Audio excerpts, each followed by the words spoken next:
Kristanto, kelas manajemen SDM 51 dengan PM 130. Di sini saya akan menjelaskan materi tentang perencanaan manajemen kinerja sumber daya manusia.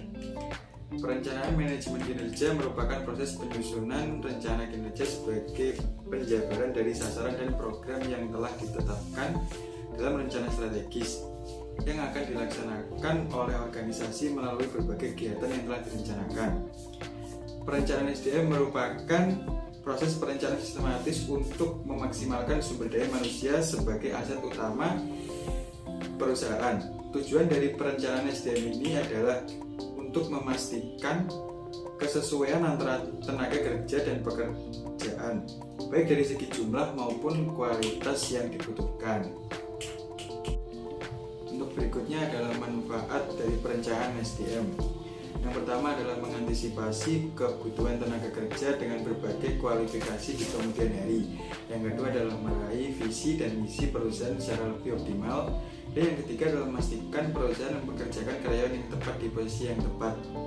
Apabila pekerja telah memahami tentang apa yang diharapkan dari mereka dan mendapat dukungan yang diperlukan untuk memberikan kontribusi pada organisasi secara efisien dan produktif, pemahaman akan tujuan, harga diri, dan motivasinya akan meningkat. Dengan demikian, manajemen kinerja memerlukan kerjasama, saling pengertian, dan komunikasi secara terbuka antara atasan dan bawahan pada suatu perusahaan. Berikutnya adalah proses perencanaan SDM. Pertama, persediaan tenaga kerja saat ini.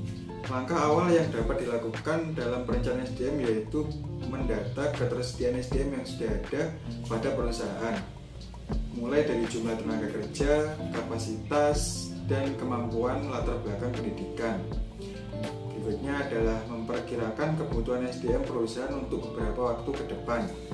Perkiraan kebutuhan dilakukan untuk mengetahui SDM seperti apa yang diperlukan perusahaan atau penambahan jumlah tenaga kerja.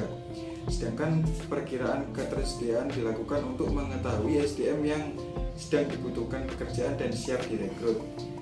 Berikutnya adalah strategi dan implementasi pencarian SDM. Mengembangkan strategi berdasarkan permintaan SDM yang sudah dibuat. Strategi yang dibuat dapat memberikan solusi bagi kekurangan masalah SDM di perusahaan. Yang terakhir adalah evaluasi dan monitoring. Ketika perusahaan telah memiliki perencanaan SDM yang baik dan dijalankan dengan maksimal, tahap selanjutnya adalah evaluasi dan monitoring pada SDM yang dimiliki. Proses akhir ini akan memberikan gambaran jenis bagaimana SDM bekerja dan memenuhi target pada perusahaan. Dan materi yang terakhir adalah faktor yang perlu dipertimbangkan dalam perencanaan SDM. Yang pertama adalah pertumbuhan. Beda perusahaan, beda juga tingkat pertumbuhannya dalam melakukan perencanaan sumber daya manusia. Penting untuk mempertimbangkan faktor pertumbuhan finansial dan kebutuhan perusahaan. Yang kedua adalah perubahan. Perubahan bisa terjadi kapanpun ketika perusahaan sedang mengalami perubahan. Usahakan agar HR memiliki fleksibilitas agar bisa memenuhi kebutuhan perusahaan dengan lebih baik. Dan yang ketiga adalah teknologi.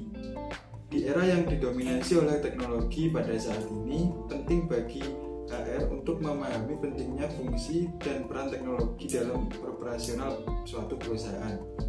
Jika diperlukan, HR juga bisa merencanakan pelatihan untuk karyawan mempelajari fitur ataupun perangkat yang digunakan dalam perusahaan. Sekian penjabaran materi dari saya yang berjudul Perencanaan Manajemen Kinerja Sumber Daya Manusia. Wassalamualaikum warahmatullahi wabarakatuh.